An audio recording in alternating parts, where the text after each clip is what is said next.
ሙድ የድልቤት የዩቲዩብ ቻናል ተከታታዮች እንዴት አላችሁ? እንዴት ከርማችኋል? ብዙ ሰው ሲያገባ ደስተኛ የሚሆን ይመስለዋል።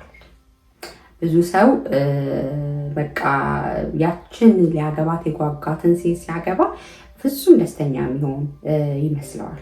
ብዙ ሰው ወደ ትዳር ሲገባ የልጅነት ህልሙን የሚያቅደውን ፐርሰናል የውስጡን ፐርሰናል ኢሞሽናል ሩቱን ደስታውን ኤቭሪቲንግ ያ የትዳር አጋሩ የሚሰጠው ይመስለዋል ማለት ነው። ግን በጣም ያንን ኤክስፔክት ማድረግ በራሱ እንደውም በተቃራኒው መንገድ እንድንሄድ ያደርገናል ማለት ነው። ለምን ይሄን እላችኋለሁ መሰላችሁ? ራሳችን ደስታን ፈልገን ለመደሰት ካልሞከርን፣ ራሳችን ደስተኞች ካልሆነን፣ ትዳር የሁለት ሰዎች ጥምረት ነው አይደል? ሁለት ሆነን ነው የምንገባበት። ሰው እኔ ደስተኛ ከሆንኩኝ ባሌ ደስተኛ ከሆነን ደስተኛ ህይወትን አብረን በጋራ እንመራለን። ግን እኔ ነጭናጫ ጨቅጫቃ ደስታ የራቀኝ ምክንያት እየፈለግኩኝ ደስታዬን ከሱ ለመቀበል የምፈልግ ከሆነ ግን ያንን ሊሰጠኝ አይችልም። ሰው አይደለ እሱ።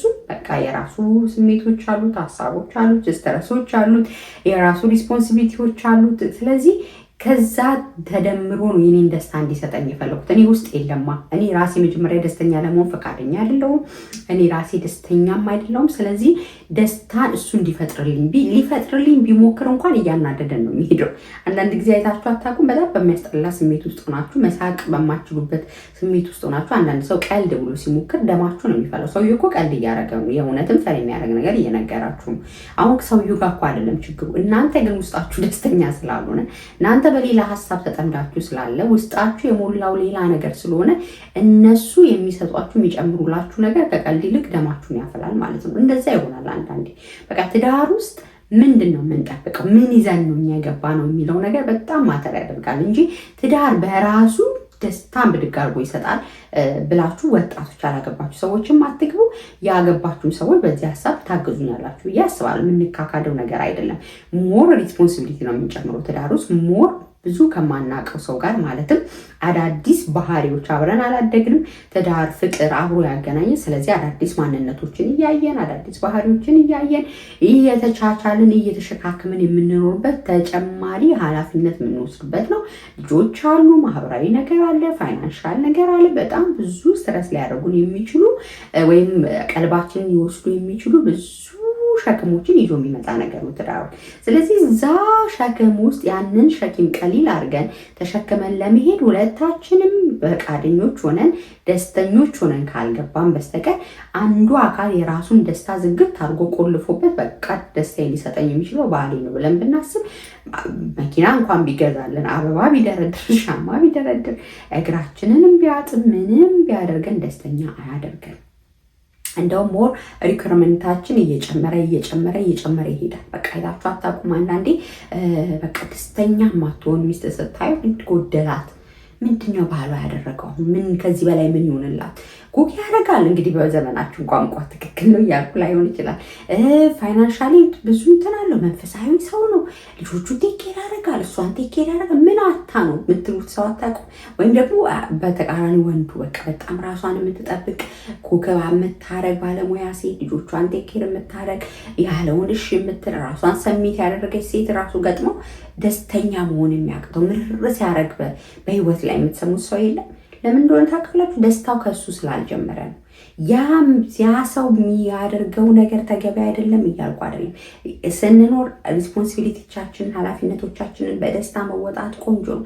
ግን እኛ ባለቤቶቹ ደስተኛ ለመሆን ካልፈቀድን፣ ደስታን ከራሳችን ካልጀመር ነው፣ ራሳችን ያንን ነገር ካልፈለግ ነው ሰዎች በሚሰጡ ነገር ደስተኛ መሆን አንችልም።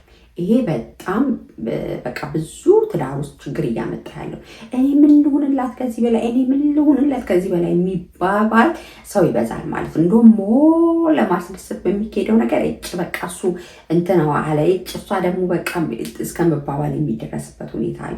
ስለዚህ የምንፈልገውን ነገር እኛ ስለሆነ የምናውቀው ደስተኛ ለመሆን መጀመሪያ ራሳችን ዝግጁ መሆን አለብን። ደስተኛ የሆነ ሰው ነው ደስታን ሊያስተጋባ የሚችለው ሲሰጠው ደስታን ሊቀበል የሚችለው ብዬ አስባለሁ። የኔ ፐርሰናል ኦፒኒየን ነው።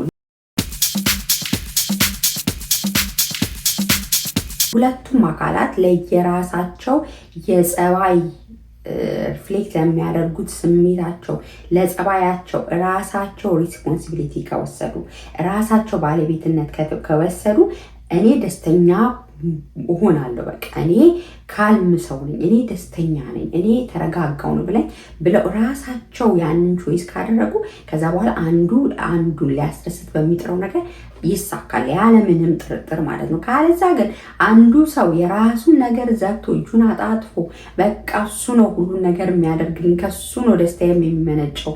ደስታ ከራስ ነው የሚጀምረው። በቃ መረጋጋት ከራስ ነው የሚጀምረው። እኔ ይሄ እስኪገባኝ ድረስ እንግዲህ የትዳር 1-2 ዓመት ወይም እስከ 5 ዓመት ይላሉ የትዳር አማካሪዎች። እንግዲህ የቆያችሁ ሰዎች ትጽፉልኝ ያላችሁ ብዬ አስባለሁ። ባህሪ ለባህሪ እስክትግባቡ ምናምን ብዙ ኮንፍሊክት ይፈጠራል የሚባልበት ሲዝን ነው እና በዛ ሲዝን ላይ እኔም የሚመስለኝ የነበረው ደስታዬ ከሱ የሚጀምር እኔን ለማስደሰት እኔን ለመደሰት ባህሪ በቃ ሁሉ ነገር እሱ የሚያደርግ ነው። ራሴ ለካ መስራት አለብኝ። ራሴ ምክንያት ፈልጌ ኃላፊነት መውሰድ አለብኝ ለእኔ ስሜት። እኔ ደስተኛ ባልሆንኩበት ነገር ምንም ተገልብጦ በጭንቅላቱ ቢቆምም ፕሮቫይድ ቢያደርግም የባልነት ኃላፊነቱንም ቢወጣ ውሃ ቀጠነ ብዬ ልበሳጭ እችላለሁ፣ ደስታዬን ላጣ እችላለሁ፣ ኃላፊነቴን ላልወስድ እችላለሁ። እና ስለዚህ አንድን ሰው ደስተኛ ሊያደርገው አይችልም። ደስታ ከራስ ይጀምራል። ደስታ ውስጥ ፍቅር አለ፣ ደስታ ውስጥ ሰላም አለ። ብዙ ነገሮችን እያካተታችሁ ልታስቡ ትችላላችሁ ማለት ነው። ስለዚህ የትዳር አጋሮቻችን አሁን አንዳንዴ ምንድነው የምንሞክረው መሰላችሁ? እኛ ደስተኛ ሳንሆን ደስተኛ ለማድረግ እኛ ራሳችንን ሳንቀይር የትዳር አጋራችንን ለመቀየር ነው የምንጣጣረው የምንሳሳበው ማለት ነው። ማንም ሰው ሊቀየር አይችልም። ማንም ሰው የማንንም ሰው ኢሞሽናል እንትኑ ሊቆጣጠር አይችልም። ምንድነው መሆን ያለብን? ሁለታችንም የየራሳችንን በቃ እኔ ደስተኛ መሆን አለብኝ፣ እኔ ካልም መሆን አለብኝ፣ እኔ እንደዚህ መሆን አለብኝ ብለን ኃላፊነት ወስደን ለዛ እኔም ስተጋ እሱም ሲተጋ ከዛ በኋላ ድምር ውጤቱ ያንን ያመጣልናል እንጂ እጃችንን አጣጥፈን በቃ ትዳር ውስጥ ገባን የራሳችን ማንነት ላይ ምንም የምንሰራው ነገር የለም ምናምን ብለን የምንቀመጥ አይደለም። ለምሳሌ ሴቶች ስሜታዊነት ያጠቃናል አይደል? መጮህ፣ መናደድ፣ መቆጣት፣ በትንሽ ነገር ብቡ ማለት ይሄ ፐርሰናሊ እኔም ባህሪ ነው። ይሄ በቃ ባህሪ ነው። ይሄም እያለ ከዚህም አልፎ ደስተኛ አድርገኝ ብለው ባሌ እንዴት ነው ሊያደርገኝ የሚችለው? አይችልም እኮ እኔ ነኝ መናደዴ ልክ አይደለም፣ መቆጣቴ ልክ አይደለም፣ መበሳጨቴ ይሄ እኮ የሚያበሳጭ ነገር አልነበረም። እንዴት ካልም ላድርግ ራሴን፣ እንዴት ሪስፖንድ ላድርግ፣ እንዴት ኃላፊነት ልውሰድ፣ እንዴት ራሴን ልቆጣጠር የሚለውን ራሴ ላይ ካልሰራው በቀር ያንን ሊሰራልኝ የሚችል ምንም ኃይል የለም። ሳይካትሪስት ለመሄድ ካለብኝ ሄጄ፣ ማንበብ ካለብኝ ማንበቤ፣ በመንፈሳዊ ልምምድ መጸለይ መጾም ካለብኝ በማምነው ብቻ ሊለውጠኝ ሊሰራኝ ይችላል ከኔ በላይ ኃይል አለው ብዬ በማምነው ነገር ውስጥ ገብቼ ራሴን ካልሰራው በቀር እንደውም ሞር ባሌን አኑ እያደረኩት ኮሚኒኬሽናችን እየተደበላለቀ ከሱ ደስታዬን በፈለኩ ቁጥር ባጣው ቁጥር ሄጄ እየተራተንኩኝ እየተገጫጨን በጣም ደስ ወደማይል ትዳር ውስጥ እንገባለን። አሁን በጣም ፍቺ የምንሰማበት ዘመን ነው። አሁን በጣም ብዙ ጸጥ ያሉ ትዳሮችን ያሉበት ደግሞ ዘመኑ ራሱ በቃ ትዳር ላይ ሴጣን በጣም እየሰራ ያለበት ዘመን ይመስለኛል። በጣም ቀላል ተግዳሮት አይደለም ያለው፣ በጣም ትልቅ ቻሌንጅ ነው ያለው። ምክንያቱም የኑሮ ስትረሱ አለ። አሁን እኮ አስቡት፣ በቃ ኑሮን አስቡት። ፋይናንሻሊ ስትረስ አለ፣ ልጆች ራሱ ስትረስ አለ። ልጆች ጊዜ ይፈልጋሉ፣ ልጆች ትኩረት ይፈልጋሉ፣ ትዳራችን አለ፣ የስራ ሁኔታ።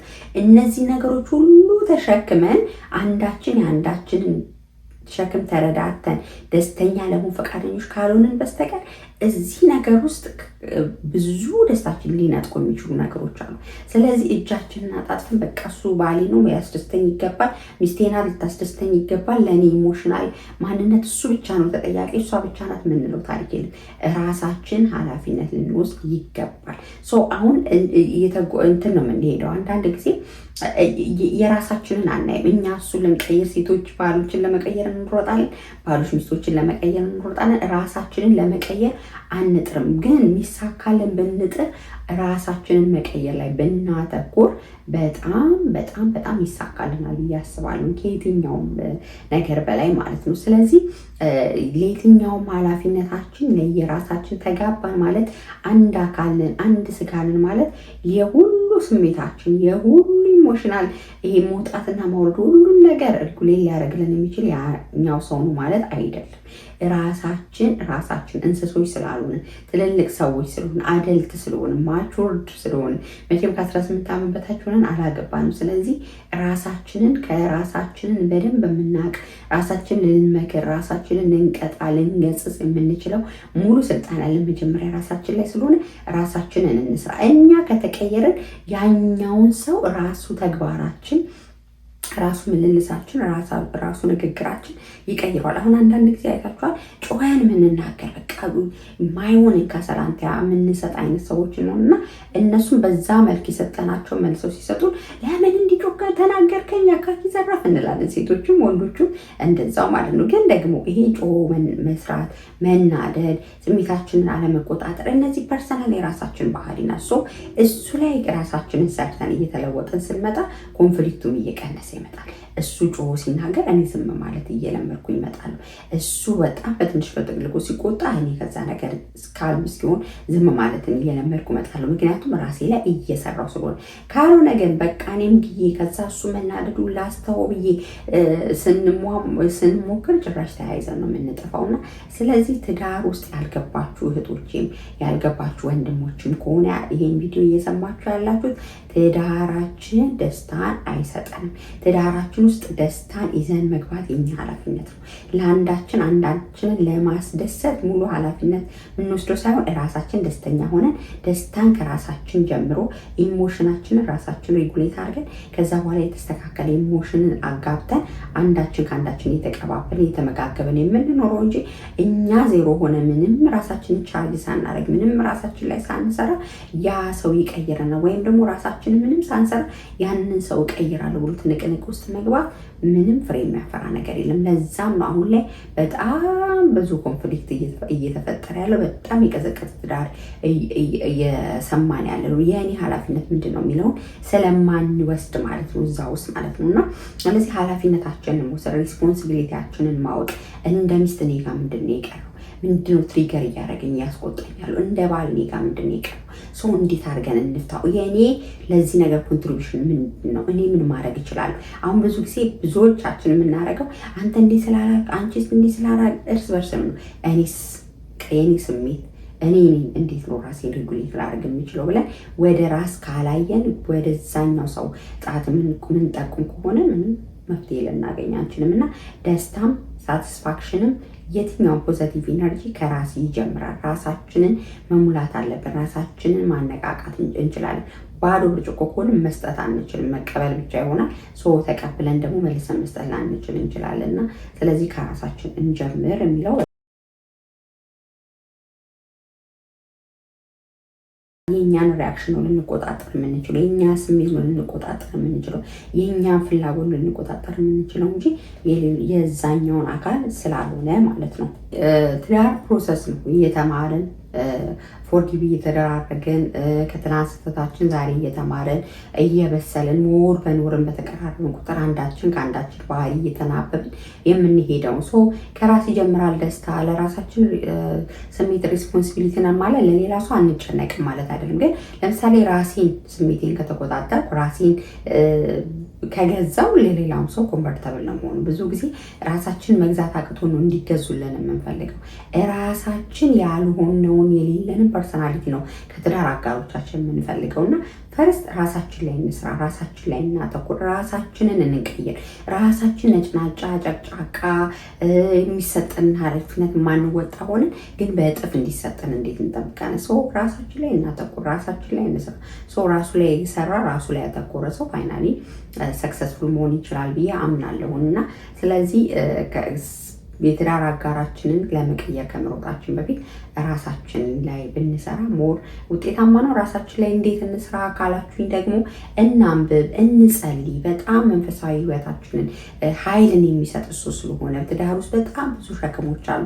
ከኔ በላይ ረጅም ዓመት የኖራችሁ ሰዎች ታውቃላችሁ። ስለዚህ እንደ ሚስት ያለንን ኃላፊነት እንረዳ፣ ምንነቱን በደንብ እንረዳ፣ ምን መጠበቅ ምን መስጠት እንዳለብን ኃላፊነታችንን እንረዳ፣ እንጸልይ፣ እናንብብ። ከሰዎች ልምድ እንውሰድ። ቴራፒ የሚያስፈልገን ከሆነ ቴራፒ እንውሰድ። ሲቀጥል ደግሞ በጣም ኮሚኒኬሽናችንን እንገንባ። ኮሚኒኬሽናችን እየሳሳ በሄደ ቁጥር የትዳራችንም ውድቀቱ በዛው ልክ እየሳሳ ይሄዳል እና ሌሎች ቲፖች የምትፈልጉ ከሆነ በቀጣይ ቪዲዮ እንድሰራላችሁ ኮመንት ላይ ጻፉልኝ። የእናንተንም ሀሳብ እስቲ አጋሩኝ። ይሄ ጀስት የኔ ታውት የኔ ሀሳብ የኔ እይታ ነው እና የእናንተን እይታ ደግሞ የምትቃወሙ የምትደግፉም ሰዎች ወይም ደግሞ ተጨማሪ ሀሳብ ያላችሁ ሰዎች ኮመንት ሴክሽን ላይ ጻፉልኝ። የድል ቤትን ሰብስክራይብ፣ ላይክ፣ ሼር፣ ኮፒ በማድረግ ብዙ ሰው ጋር እንዲደርስ አድርጉልኝ። ቴንኪዩ ሰብስክራይበሮች፣ በጣም አመሰግናለሁ። ተባረኩልኝ።